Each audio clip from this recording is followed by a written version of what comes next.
बढ़िया। अच्छा, अच्छे।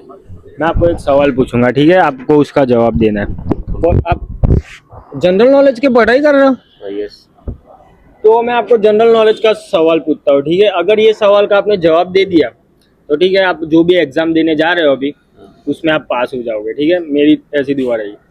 जो जो कुत्ते हैं ना जनवरी में ज्यादा भौंकते हैं, वो फरवरी में क्यों कम भौंकते हैं? जनवरी में ज्यादा